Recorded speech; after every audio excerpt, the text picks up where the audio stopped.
Hi hello నమస్తే, నేను మీ mister Paireddy. ఈ రోజు మనం ఈ వీడియోలో ఒక అందాల రాక్షస్ గురించి మాట్లాడుకోబోతున్నాం.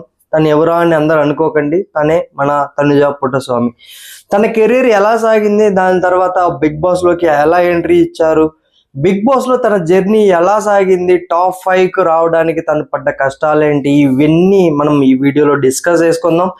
వీటన్నిటి గురించి మనం తెలుసుకోవడానికంటే ముందు కొత్తగా ఎవరైతే మన ఛానల్ చూస్తున్నారో దయచేసి సబ్స్క్రైబ్ చేసుకోండి. ఎందుకంటే మంచి మంచి కంటెంట్ వీడియోస్ కానీ మంచి మంచి ఇన్స్పిరేషనల్ వీడియోస్ అయితే మన ఛానల్లో మీకు అవైలబుల్లో ఉంటాయి. దానితో పాటు ఆల్రెడీ నా ఛానల్ సబ్స్క్రైబ్ చేసుకోండి.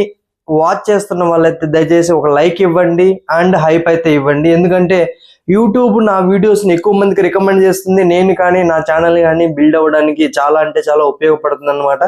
తప్పకుండా మీరు నాకు సపోర్ట్ చేస్తారని, మీ సపోర్ట్ ఎల్లవేళలా నాకు ఉంటుందని కూడా నేను ఆశిస్తున్నా. ఓకే, మనం వీడియోలోకి వెళ్ళిపోదాం. వీడియోలోకి వెళ్ళిపోవడానికంటే ముందు తనుజ గారి గురించి కొన్ని మాటలు అయితే మాట్లాడుకుందాం. ఏంటంటే తను ఒక సెలబ్రిటీగా ఎంటర్ అయ్యారు. సో ఇక్కడ ఉన్న వాళ్ళల్లో బర్నీ గారి తర్వాత సంజన గారు, బర్నీ గారి తర్వాత చెప్పుకోదగ్గ అత్యంత పెద్ద సెలబ్రిటీ ఎవరన్నా ఉన్నారంటే తనుజ అని చెప్పాలా. సో తనుజ ఎందుకు తనకు ఈ జర్నీ అనేది టఫ్ అని నేను అంటున్నానంటే, ఇనిషియల్ గా తీసుకున్నట్లయితే కొంచెం ఇమాన్యుయల్తో బాగుండింది, తర్వాత బ్రేక్ అయింది. తర్వాత బర్నీ గారితో ఆ నాన్న కూతురు బంధం ఏదైతే ఉండిందో అది బాగా వర్కౌట్ అయింది. దానితో పాటు వైల్డ్ కార్డ్ కంటెస్టెంట్స్ వచ్చిన ప్రతి ఒక్కళ్ళు తన్నే టార్గెట్ చేసిన, బయట నుండి వచ్చిన ప్రతి ఒక్కళ్ళు బాండింగ్స్ అని ప్రతి ఒక్కళ్ళు అన్నా కానీ, కళ్యాణ్ గురించి తన గురించి నెగిటివ్ గా మాట్లాడినా కానీ, ఇన్ని రకాల ఈ సీజన్ లో వచ్చిన హింట్స్ ఏ సీజన్ లో రాకపోయినా తినే టాప్ లో ఉందని తెలిసి కూడా వచ్చిన ప్రతి ఒక్కళ్ళు తిననే టార్గెట్ చేస్తున్నారని తెలిసి కూడా తను గమ్మున ఉండి వాళ్ళని నామినేట్ చేయకుండా, వాళ్ళ మీదకి రైవలరీకి వెళ్లకుండా తను నడుచుకున్న విధానం ఏదైతే ఉండిందో అది చాలా అంటే చాలా బాగా నచ్చింది నాకు. ఎందుకు చెప్తున్నానంటే, స్టార్టింగ్ నుండి తీసుకున్నట్లయితే దివ్య ఫస్ట్ ఎంటర్ అయ్యారు కదా వైల్డ్ కార్డ్ గా. దివ్య వచ్చిన దగ్గర నుంచి, 5 స్ట్రోమ్ వాళ్ళు వచ్చిన దగ్గర నుంచి ప్రతి ఒక్కళ్ళు మన తనుజ గారిని అయితే టార్గెట్ చేశారు. ఎందుకంటే ఆవిడ టాప్ లో ఉన్నారు, అప్పుడు ఆవిడ విన్నింగ్ రేస్ లో ఉన్నారు అనమాట.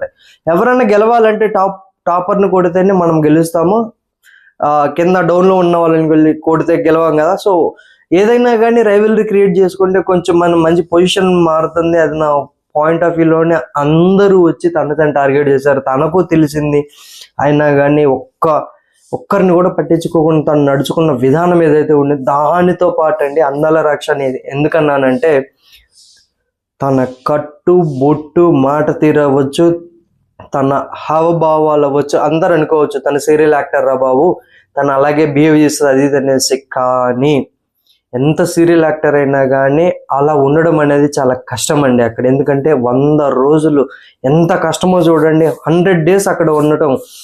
తను ప్రాపర్గా ఒక తెలుగు అమ్మాయిలాగా ఉంటుందండి. మీరు ఎప్పుడైనా చూసుకోండి, మన టీవీ ఆడియన్స్కు తను నచ్చిందంటే కేవలం తన కట్టు బొట్టు. ఒక్కొక్కసారి తన మాట అనేది కొంచెం కరుకుగా ఉండొచ్చేమో కానీ, బట్ తను మాట్లాడే సాఫ్ట్ చిన్న మూమెంట్స్ ఏవైతే ఉన్నాయి, క్యూట్ గా పెట్టే మూమెంట్స్ ఏవైతే ఉన్నాయో అవి చాలా అంటే చాలా ప్లస్ అయినాయి తనుజ గారికి. సో అలాగా తన జర్నీ అయితే సాగిందనమాట. చూద్దాం తన జర్నీ ఎక్కడ స్టార్ట్ అయింది, తన కెరీర్ ఎక్కడ స్టార్ట్ అయింది అని దాని గురించి మాట్లాడుకుందాం. తనుజ పుట్టస్వామి బెంగళూరుకు సంబంధించినటువంటి పుట్టస్వామి దంపతులకు జన్మించారనమాట, రెండో అమ్మాయి. సో తినకు మూవీస్ మీద ఇంట్రెస్ట్ వల్ల ఆవిడ మూవీస్ వైపు వచ్చారు. అది అలా రావడం వాళ్ళ ఫాదర్కి అయితే ఇష్టం లేదని చెప్తుంది. తను 17 years కెరియర్లో తన ముద్దమందారం అనే సీరియల్ అయితే స్టార్ట్ చేసింది.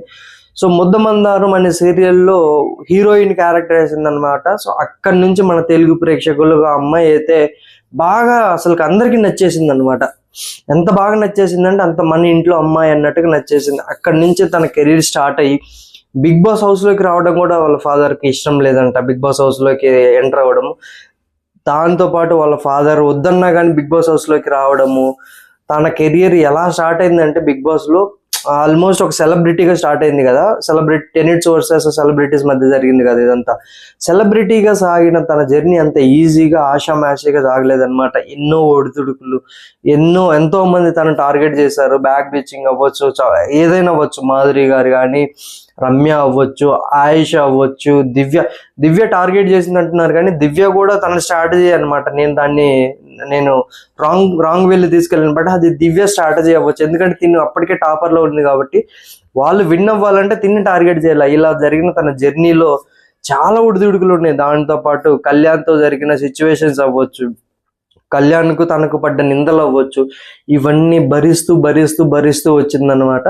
సో చాలా అంటే చాలా మధ్యలో అంటే కొన్ని తన తప్పులు కూడా ఉన్నాయి. చీటికి మాటికి అరవడము, ఆ ఫుడ్ దగ్గర అరవడము, తర్వాత వచ్చేసరికి హౌస్ అంతా సపోర్ట్ చేస్తున్నా కానీ తనకు సపోర్ట్ చేయలేదని చెప్పడము, ఇవన్నీ కొంత నెగిటివ్ పాయింట్స్ ఉన్నాయి. బట్ పాజిటివ్ పాయింట్స్ ఏంటంటే ఒక తెలుగు అమ్మాయిగా అందరూ ఓన్ చేసుకున్నారనమాట.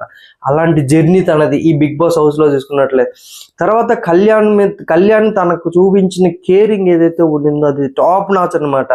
సో అంత ప్యూర్ గా ఉండింది వాళ్ళిద్దరి మధ్య.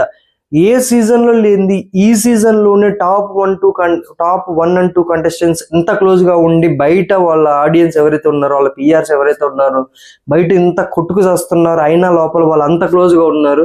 ఈ విషయం వాళ్ళు బయటకు వచ్చిన తర్వాత తెలిస్తే ఎలా ఉంటుందో తెలియదు కానీ, బట్ చాలా అంటే చాలా హెల్దీ ఎన్విరాన్మెంట్ ఉందండి ఈ సీజన్లో. అందరు ఫెయిల్ అన్నారు కానీ, బట్ ఫెయిల్ అయితే అవ్వలేదు. అలాగని ఓ హిట్ అని కూడా కాదు, బట్ ఓకే చెప్పుకోదగ్గ సీజన్ అనమాట ఇది. అలా జరిగిన తన జర్నీలో బర్నీ గారు ఎన్నో రకాలుగా సపోర్ట్ చేశారు. బర్నీ గారు కూడా బయట ఇంటర్వ్యూలో చెప్పారు, ఒక పర్సన్ మిమ్మల్ని నాన్న అని చెప్పి వస్తున్నప్పుడు మీరు తనను అవాయిడ్ చేయగలరు, అది అన్న పాయింట్ తోటి అన్నారనమాట.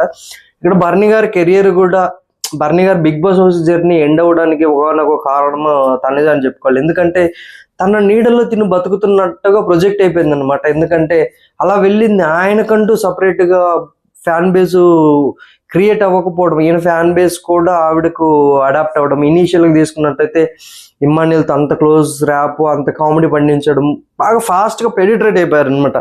లాస్ట్కి వచ్చేసరికి అవన్నీ అమ్మాయి బంధాలు వీటి వల్ల నెగిటివ్ అవుతుందేమో అనేసి ఆవిడ తెంచుకున్నది విధానం ఏదైతే ఉండిందో అక్కడ జరిగింది తనకు మైనస్.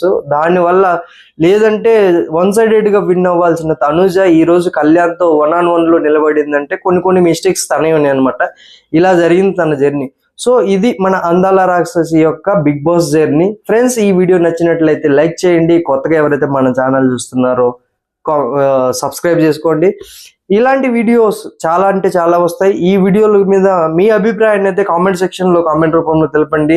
ఏదన్నా మీకు నచ్చిన కంటెంట్ ఒకవేళ బాగుంది అనుకుంటే ఆ కంటెంట్ కూడా మీరు కామెంట్ సెక్షన్లో మెన్షన్ చేయండి. ఎందుకంటే అలాంటి వీడియోస్ కూడా మనం చేద్దాం. తప్పకుండా మీ సపోర్ట్ నాకు ఉంటుందనేసి నేనైతే ఆశిస్తున్నా, కోరుకుంటున్నా కూడా. Thank you. నేను మీ మిస్టర్ బైరెడ్డి.